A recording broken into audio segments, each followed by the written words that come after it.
All right, welcome back, kings and queens. Y'all, today we are talking Anna Kepner. Anna Kepner is the teen, unfortunately, who was unalived on the Carnival Horizon cruise ship a few weeks ago, actually, a little bit over a month ago. I do believe she just, the month anniversary of her passing just passed this weekend. And the stepbrother of Anna Kepner is the primary suspect, okay? So I'm not sure if you're familiar with the case. Just to give you a quick overview, Anna Kepner and her family, her father, her stepmother, her biological brother, her grandparents, and I do believe her stepsister, they went on a family cruise. This is something that Anna's family does annually, according to the grandmother, okay? This is something new to Anna's stepbrother and his mother and just, the blended family that just joined. Anna's father has only been married to Anna's stepmother a year. Anna has only known or only knew her stepbrother a year. And based on that information, it behooves me why her father would think it would be a great idea to put her in a room with a teenage boy she hardly knows. As a result, Anna was found strangled and naked, battered and bruised, tucked underneath her bed on the Carnival cruise ship, hidden and concealed by life vests. She left dinner that Friday night. That was the last day at sea. They were headed back to port into Miami. She left the dinner table with complaints of not feeling well. She went to her room. According to video surveillance, a short few minutes later, both teenage boys returned to the room that Anna was in. That's her 16-year-old stepbrother, Timothy Hudson, and her biological 14-year-old brother. Moments later, her biological brother could be seen coming out of the cabin, right? And he went to go explore the ship and have a little fun and take pictures. Upon his return, he recalls hearing screams coming from the cabin. It took some time, allegedly, for the stepbrother to open the door. I don't know why the 14-year-old didn't report it. That's neither here nor there. But here we are today. Anna's life was taken away from her. And y'all, the stepmother knew that her son had demons that he was battling, according to Anna's grandmother, and according to the child custody hearing that's currently happening in real time, as Anna's stepmother and her stepbrother's father fight over custody. This is so confusing, but I hope you follow. We're going to talk about it. For those of you who are just tuned in, or if you're new to the channel, welcome to the palace. I am Queen Sheba. I cover a variety of hot topics specific to reality television, but most importantly, I hone in on the psychological and the behavioral traits of the Black experience. Subscribe now. Okay, so we have an update, a small update, but an update nonetheless. According to People magazine, this past Saturday, December 6th, the stepbrother of Anna Kepner, we knew that, but now it's on record, okay? It's on record that the stepbrother is being hidden. His mother has hidden him, tucked him away so that he's safe. He's in an undisclosed location with an undisclosed relative that he's living with. Now, check this out. The mother disclosed in court on record that her son, who murdered Anna Kepner, posed a risk and a danger to the other children. Oh my God. Ma'am, if you knew that your son posed a risk and a danger to the other children, why would you put Anna in harm's way? Why would her father ever agree to that? Why? We're going to get into all of that. There's three things you need to know. The stepbrother is being hidden. He's at an undisclosed location. Only his parents know where he is, and only law enforcement has his location. According to Chantel Kepner, that's the boy's mother, Timothy's mother. Timothy is the one that unalived Anna, took her life. She said that the reason she sent her son away is because she wanted to remove any risk of danger to the other children in the home. I be damned. Because Anna's Father, I don't know what's going on, sir. But the moment when you found out that this boy took your daughter's life, that woman should have been out of your home. That woman, her children, I don't care. Because obviously there's some issues that you have allowed to enter to your home that either you knew and you didn't care, or you're just finding out. And unfortunately, you found out the hard way because your daughter is no longer here with us. But let me ask you all, if you married a person, whether you're a man or a woman, and they unalive and they murder your child, would you continue to live in the same home with that parent once you discover? We're going to give him the benefit of the doubt. Once you discover that they were perfectly aware, they knew that their child had a very dark history battling demons. They knew that their son was violent. Would you remain in the house with them? The other thing you need to know is that a lawyer for Chantel strongly suggested criminal charges would be filed in Anna's death, but it's unclear if the state or federal prosecutors would handle the case. I'm going to jump out there. I don't know it to be true. I'm not sure. It's up to the court to decide, but I would guess, being that it happened in open waters, that the FBI would probably claim jurisdiction, okay? Yeah, so the mother, Chantel Kepner, the mother of the 16-year-old boy and stepmother of Anna, appeared in court Friday, December 5th for a custody hearing. And during the hearing, Chantel's lawyer said Chantel and her husband, Christopher is Anna's dad. So he's partnering with the mother of the boy that murdered his daughter. He's partnering with her to make sure that boy is safe. I don't know, y'all. I don't know if I could do it because they want to make sure that that boy does not harm the other children in the home. This is sick. The next part that I'm going to share with you. Later in the hearing, Chantel, Anna's stepmother, testified that Anna, her brother, and her stepbrother were the closest of friends. I literally want to throw my mic into my computer because how can you describe them as the closest of friends when people have reported to you?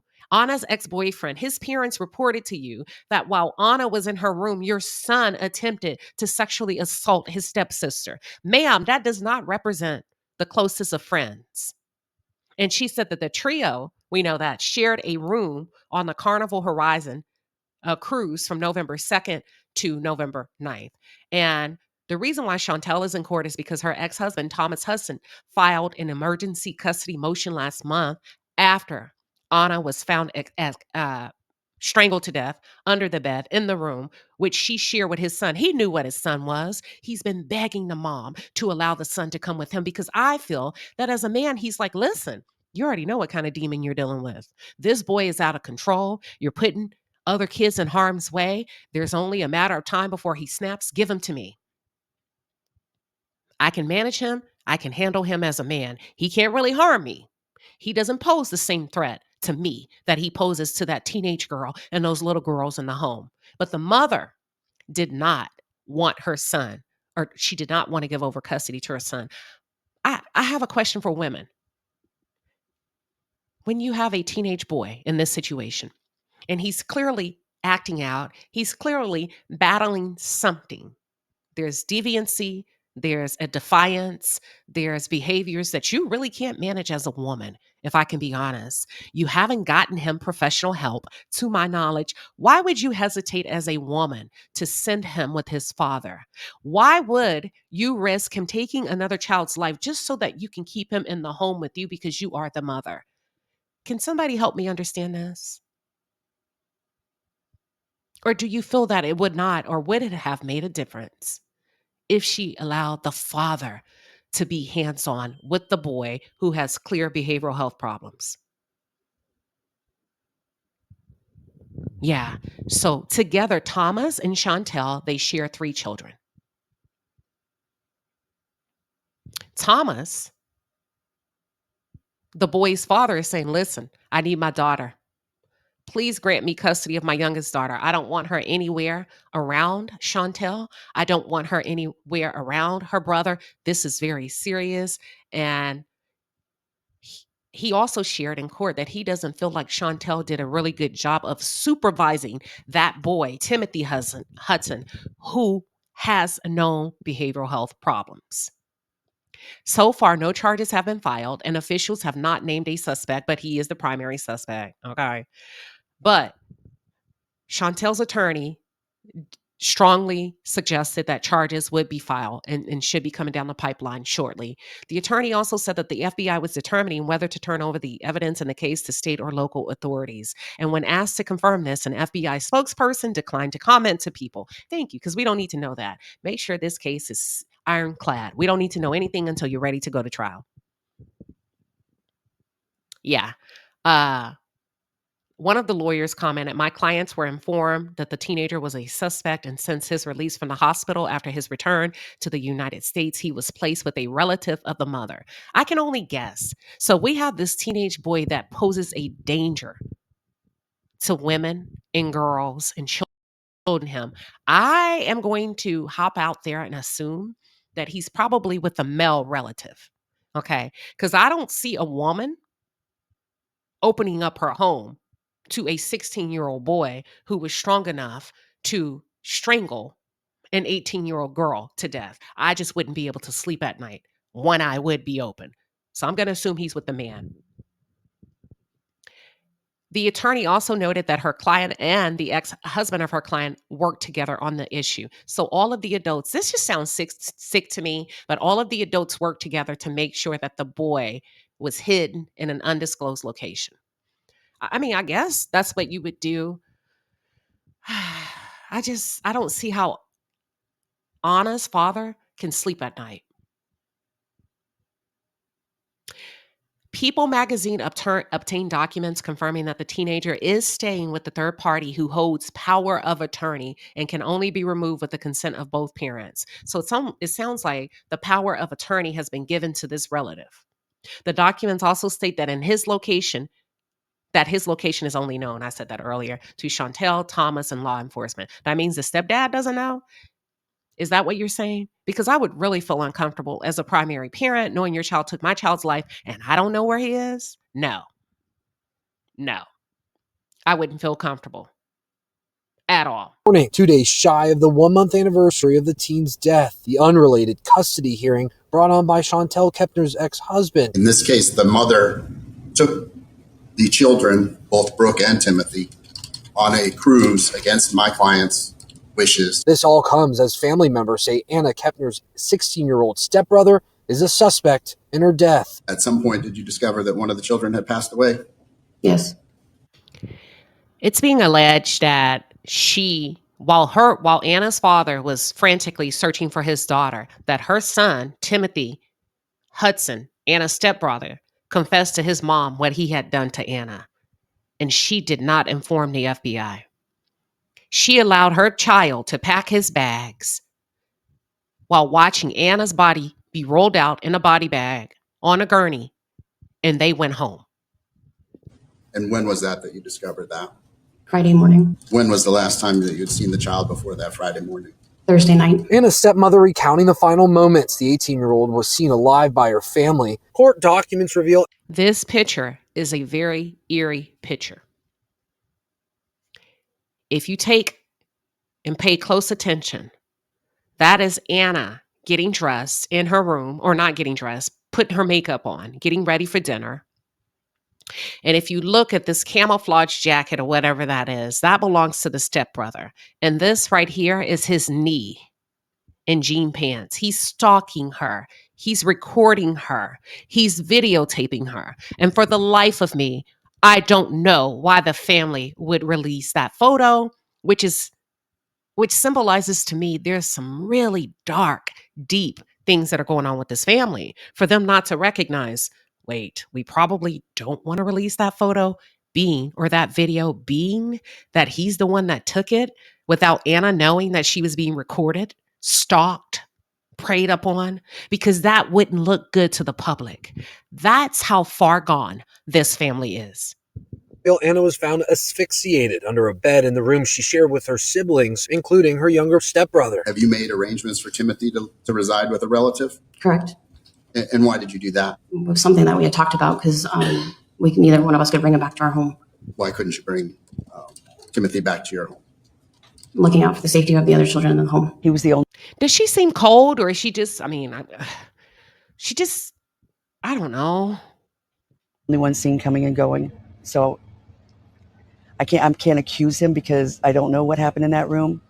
But the summation would be that he did something. Anna's grandmother telling ABC News previously she sat in for part of the 16-year-old's interview with the FBI. He was an emotional mess. He couldn't even speak. He couldn't believe what had happened. Ma'am, we don't care about him. He was the one in the room with her. What do you mean you can't blame him? Y'all, I can't do this. Let's move on. That's it. That's all. Murder mystery. The allegations are this 18-year-old has passed away in a violent manner. Fox 35 was in the courtroom when the Kepners had to recount what happened on that cruise ship. Anna Kepner died while on a family cruise a month ago. Today, her stepmother was grilled in family court. Her ex-husband wants custody of their kids. Thanks for joining us on this Friday. I'm Luann Sorrell. And I'm Garrett Weimer. John's on assignment. Anna's family was tight-lipped walking out of court today when we asked them questions. Have you been able to ask your son what happened on that cruise ship? And that was Fox 35's Esther Bauer asking that question. She was in the courtroom all morning. And Esther, what did you learn from today's hearing? Garrett, well, a big takeaway from court today is Anna's family did not see her for 17 hours on that cruise ship before she was found dead in her cabin. Anna's stepmom is standing behind her decision, saying she did nothing wrong, letting some of the step siblings stay in the same room. Tonight, the Kepner family is continuing to stay silent about what happened to Anna on that cruise. The Kepner family forced to answer questions about what happened to 18-year-old Anna Kepner on the cruise ship where she died. The allegations are this 18-year-old has passed away in a violent manner. Court documents say Anna died by asphyxiation and was found under her bed on November 7th. And the FBI is calling her 16-year-old stepbrother a suspect in her murder. Anna's stepmom, Chantel Kepner, now revealing new details about the sleeping arrangements on the Carnival cruise ship. Was in my room with my husband and his 9-year-old daughter, and then shared a room with his stepsister and stepbrother. The room was directly across from ours. Chantel testified the last time she saw Anna alive was Thursday night, November 6th, around 6 p.m. She also said she saw her son, Anna's stepbrother, go back to the room around 7 that same night. With the teenagers across the hall, did you ever go in and check on them? No, I had went to sleep. Chantel now defending the kids' relationship with each other. Did they all get along? Yeah, the three of them are like the three amigos. They're best friends. Anna's dad was also in court on Friday, but he was not called to testify. When the family left court, they stayed silent about what happened to Anna. Have you been able to ask your son what happened on that cruise ship? Does the family have any comment about what happened to Anna on that cruise ship? How will you get justice for Anna? And the judge also ruled today the younger siblings who are also on that cruise ship can continue living with the mother. They will not be pulled from their home in Titusville. Anna's stepmom said going forward, that 16-year-old will not be allowed back at their home. Reporting live in Brevard County, Esther Bauer, Fox 35 News.